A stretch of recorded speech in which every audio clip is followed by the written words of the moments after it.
This program may contain material that is not suitable for all audiences. Parental discretion is advised.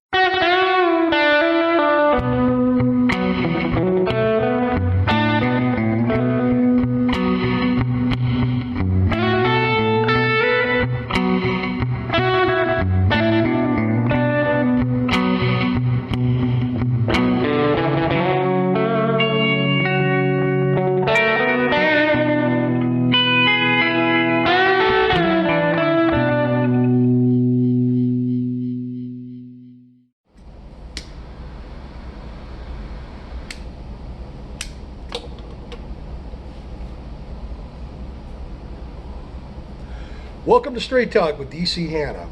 I am Mr. Hanna. This week on Straight Talk, we're going to enjoy a good light morning cigar, the La Galera Connecticut Churchill, and we're going to talk a little bit about the ongoing corona crisis from a perspective you may not have thought about before.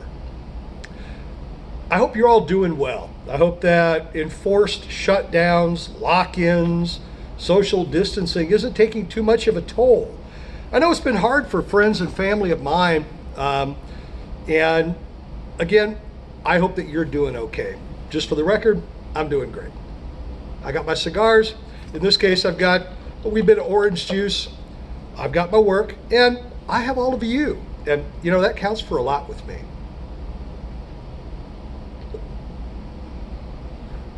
As I said, this morning's cigar is the La Galera Connecticut, and it's from Hoki Blanco.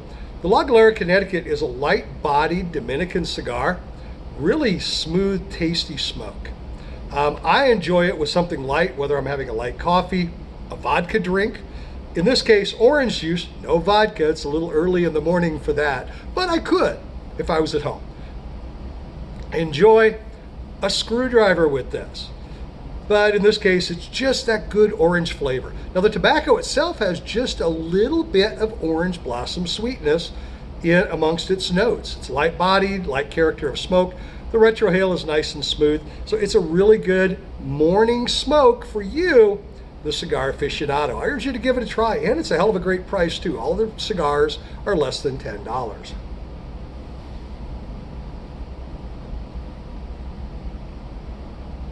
Well, we are at week 4, week 5, week 6 of the coronavirus crisis. Don't really know. Actually, honestly, nobody knows. We know when lockdown orders began. We know when we started getting daily briefings from the president and from various governors. We know when the first patient was diagnosed with COVID in the United States. We really don't know how long this particular virus has been in the U.S. Could have been since last November now, according to a new report, and some other epidemiological studies that I recently read show that it may have actually been in the United States before it was officially identified by a significant period of time, last fall. It is entirely possible that you've already had the Rona and don't know it. Did you have a few days or a couple of weeks when you felt sick? Maybe not sick enough to go to the doctor. Maybe you felt a little down. Maybe you went to the doctor and they said, well, you're sick, but you don't have the flu, you don't have a cold, rest, fluids, and obviously you didn't die. Well, let's extrapolate that forward to today, when, according to the current numbers, 98.5% of Americans are going to survive this thing. 98.5%. Now, 1.5% sounds really, really bad. But compared to other pandemics, the plague, that kind of thing, it's a manageable number.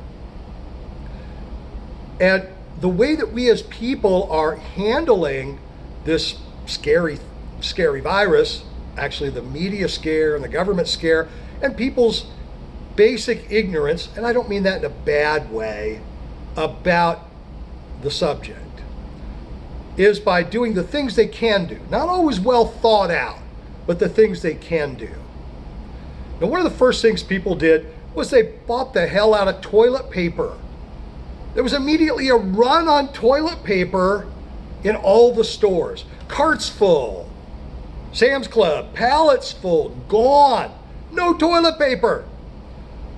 People apparently thought that they were going to need a lot of toilet paper in a short period of time, or that the coronavirus would completely destroy the pulp, paper, and toilet paper production industry.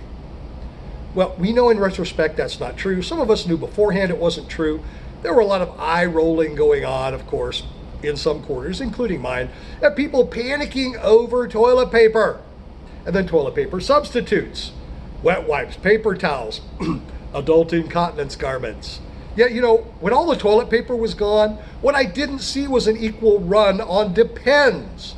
But that would have been reasonable. If someone had a real reason for needing toilet paper and there wasn't any, the logical next step would have been adult incontinence garments, the grab and go solution, you might say. Well, none of this happened because people had thought it through. It happened because of a mob mentality. Somebody somewhere freaked out and thought to him or herself, I need toilet paper, and I need it now. They dashed to the store, bought up all the toilet paper they could carry, perhaps all the toilet paper off the shelf, and out they went. 2 people saw that. Those 2 people freaked out too. Oh my God, he bought all the toilet paper. He must know something we don't know. I better buy toilet paper too. And they bought toilet paper. And when they didn't see it at that store, they went to the next store. Now we have people out at 2 stores freaking out buying toilet paper. And the people around them see the toilet paper purchase and freak out some more. Pretty soon, there's a run on toilet paper. It's mob mentality. It wasn't well thought out. Have you ever heard this saying, beware of stupid people in large numbers? Well, that was the toilet paper panic. Stupid people in large numbers. Any mob is only as smart as its stupidest member. Mobs never have a leader. They have a bunch of people with basically the same goal, but they don't have a leader. This mob definitely has no leader. In fact, what this mob didn't have was any people who stopped to think, what do I need? Now, no one could look forward and anticipate a 30-day, a 45-day shutdown order at the same time as a limitation on consumer goods. You could reasonably plan for being locked down, but no one could look ahead and say, wow, the government's going to close businesses. The government is going to close shops. Amazon is going to backlog by a month on the things I need. No one could have. But the idea of at least stopping to say, what do I need now? Didn't cross people's minds. They freaked out about toilet paper and SpaghettiOs. And now there's a shortage of toilet paper and SpaghettiOs. We're in the next phase now. Easter came, spiral cut hams were all sold out. Easter in the pandemic, we all sacrificed a pig, or at least part of a pig, to the coronavirus god and hoped that it all goes away. Well, here it is, the day after Easter, and it hasn't gone away. People engaged in panic buying. They still are, just of different products. But it's not the first time we've ever had panic buying go on as a result of media pressure or media influence, if you will. Back in 1973, Johnny Carson on The Tonight Show made a joke about a toilet paper shortage. Now, as a result of that joke, people freaked out. Johnny Carson says we're going to have a toilet paper shortage. And they panic bought all the toilet paper they could find. And toilet paper supplies were disrupted for months afterwards. Supplies were depressed, prices went up, but everybody recovered. In 1973, when people panicked and bought toilet paper, they knew about alternatives, which apparently today's people didn't. Something to think about. if you didn't have toilet paper, what would you do? What would you use? Well, you could use leaves. You could use newspaper. There are no more Montgomery Ward catalogs, so that's not an option. You could use the neighbor's cat at least once. Or you could get yourself a bucket and some warm, soapy water and a washcloth and set it by the toilet before you sit down. And then with the warm, soapy water, you gently wash yourself afterwards. Then you rinse out the bucket, rinse out the washcloth, and save it for next time. If your bathroom has a shower, you step into the shower and you give yourself a wash. Amazing, isn't it, that there's this simple option? And I got to tell you, once you've washed up afterwards, your whole attitude about wiping with dry paper will change. It really will. Remember the commercial, "Mom, sometimes I just don't feel clean." Well, that could be today's commercial, encouraging people to use warm, soapy water and a washcloth to wash up. Now, we have a slogan, and I'd like to thank our loyal audience member, Bridget, for giving me this. And that is, don't be a sloth, use the family cloth. Same bucket, wash it out. Come on, think about it. If you've shared a bar of soap with somebody else, you've already used a personal hygiene product that somebody else scrubbed their butthole with. It's okay. Rinse that thing out. Everybody gets their own washcloth, but don't be a sloth. Use the cloth. How do you like that one? Well, at the same time that, everybody's panic buying toilet paper, and we're all being told to stay in place, not go out, and, tobacco. I know, I just violated the COVID, right? Well, rest assured, I washed my hands immediately before this broadcast. But people are in the stores, right? They're wearing face masks and gloves, but they're still committing terrible hygiene violations, terrible ones.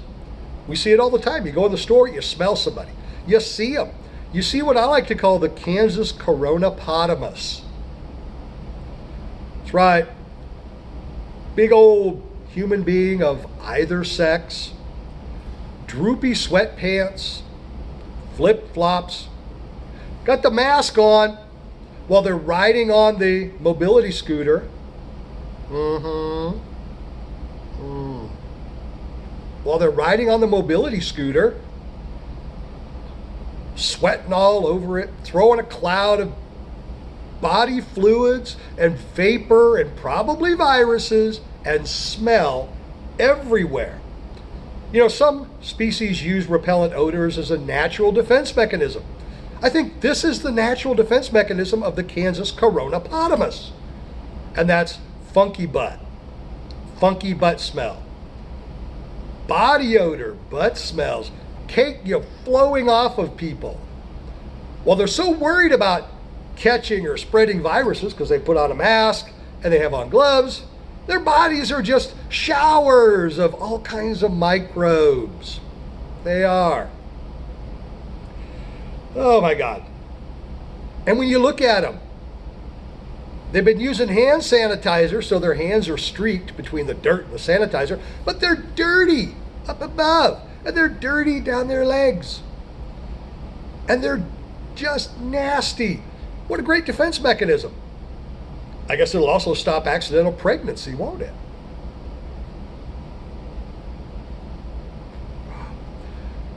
Please, when you're going to go out for your essential shopping, take a shower first, and then love of all that's holy. Do us all a favor. Take a shower. Wash your nasty, quarantine violating ass. If I can smell you, you're too close. We violated the social distancing rule. I don't understand how people who buy 100 rolls of toilet paper still smell like an outhouse in the summer. Are they saving the toilet paper, thinking it's going to be a commodity? The kind of thing you're going to buy and sell in the post-apocalyptic dystopia? Going to trade it? Hey, I'll trade you a gallon of gas for a roll of toilet paper. You got it, buddy. Here you go. Here's your trade. Maybe that's it. Maybe that's the next commodity. Or maybe, just maybe, dirty, stinky people with mountains of toilet paper are going to be stuck with mountains of toilet paper for the rest of their damn lives. My advice for this week is simple. Wash your bum, chum. Number one, it's the social thing to do. Number two, it helps prevent other diseases. The other diseases have not gone away. You can still get a yeast infection. You can still get ringworm. You can still transmit E. coli, even to yourself. Wash your bum, chum. You don't have toilet paper? Because somebody else bought it all? Wash your bum, chum. That's right. If somebody can come up with a really good country song with the line, wash your bum, chum, send it to me, dchannah.ks@gmail.com. Or if you're watching this on Facebook, message me and send me lyrics for Wash Your Bum, Chum. I promise I'll try to sing it for you right here on the air, and we'll give you full credit as the songwriter. This could be somebody's big break.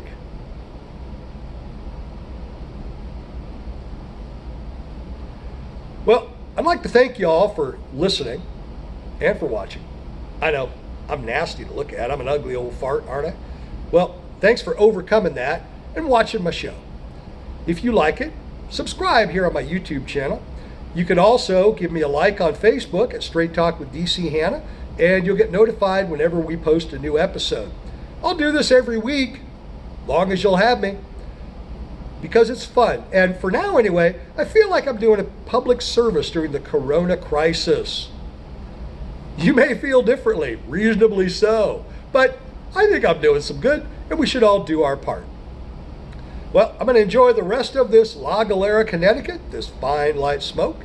Sip a little bit more of my orange juice, which I swear, honest to God, doesn't have any vodka in it. And I'm going to get on with my day. Peace out. And for my friends and my family, I love you.